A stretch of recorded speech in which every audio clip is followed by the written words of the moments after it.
In this video, you're going to learn what advice Doncaster Rovers Academy soccer coach Tony Mee has for new coaches. Okay, let's crack on with it.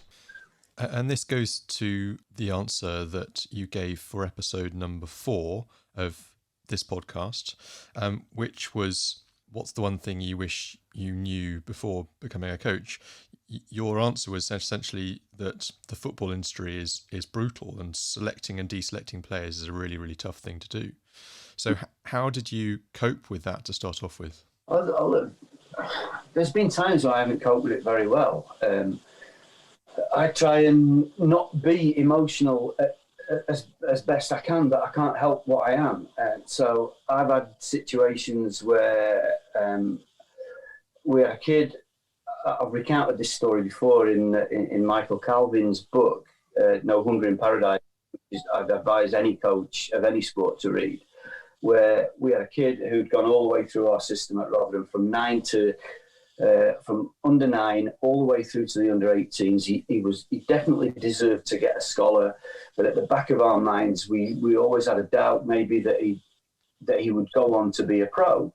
And when he came in for his final interview, there was myself, there was the assistant first team manager, and the lad himself. And I'd got to know his family quite well. They were season ticket holders, and he sat down in front of me and his lips started to quiver, and I just went. And I don't know where it came from. I couldn't speak. I had tears rolling down my face. And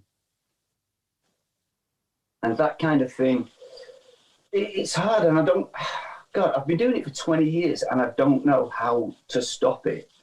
If there was pinch yourself, punch yourself in the face, just do something, but don't crack up. But it's just one of those things. Everybody will tell you that it's a brutal industry because everybody knows what some of the rewards are. Now, most kids grow up wanting to be a footballer at some point. Although I think nowadays they probably they grow up wanting to be a gamer or a Fortniter or whatever they're called these days. But that desire to be a footballer is still going to be there for a long time in a lot of boys and girls now as well. So, it's a tough one. And I do find that really, really difficult at times to deal with when it comes to telling a kid that you've worked with for 4 or 5 years or longer that, I'm sorry, son, you've come to the end of your journey with us. It's not the end of your journey. And that's kind of, sometimes that part of the conversation gets missed out because as soon as you say yes or no, that's it. It's either elation and big grins or it's absolute devastation because they don't always see the end coming. Even though you do try and signpost people along the way. So, to say to somebody, look, we don't think you're right for us, and these are the reasons why. If you then say, however, I've got a club down the road who might be interested, they don't necessarily hear that bit. And I find it quite difficult. We had one last year that we released, and his mum was really nice about it at the end, and I'd rather they just either argued or didn't say anything at all because it just cracks me up.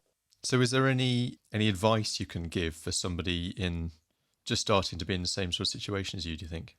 I'm the last person they should turn to advice on that. But the only thing I would say is you've got to be honest. Don't tell people lies because they'll see through it. Just be honest. If you think that someone's not good enough at that stage to progress, then you have to tell them, but you also have to tell them why. But while you've been doing that, you've got to have had this signposting going on. And you've got to be trying to help them. So we have these things called individual learning plans. So I might give you 3 things that you need to work on, 2 that you need to improve, 1 that you're really good at. Keep doing the one you're really good at, try and improve the other 2. But if I don't help you to improve the other 2, and at the same time, you've got to take some responsibility for that as well, then when we come to release you, if one of those 2 things is why we're releasing you, then there's a collective responsibility there. And I do think that there has to be more of that from the players, even the young players. It's not about, right, I'm going to come to your club, you're going to fill me with knowledge, and I'm going to come out of it a pro footballer at the end of it. Keep filling me, keep filling me, keep filling me. How much are the young players prepared to do for themselves? Stop your parents tying your laces as soon as you can tie your own laces. Pack your own bag for the game. These are just, and again, I don't know whether this is my background, because I took responsibility as a kid. I joined the army and nobody looked after you. You looked after yourself, and you looked after your mates.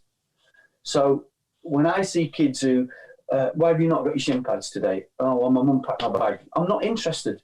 I'm really not interested at that point. You pack your bag, you clean your boots, you bring your drink, and you bring some enthusiasm for what you have to do when I put my session on. To learn more about how to coach, click on this playlist right here. And if you haven't yet, consider subscribing.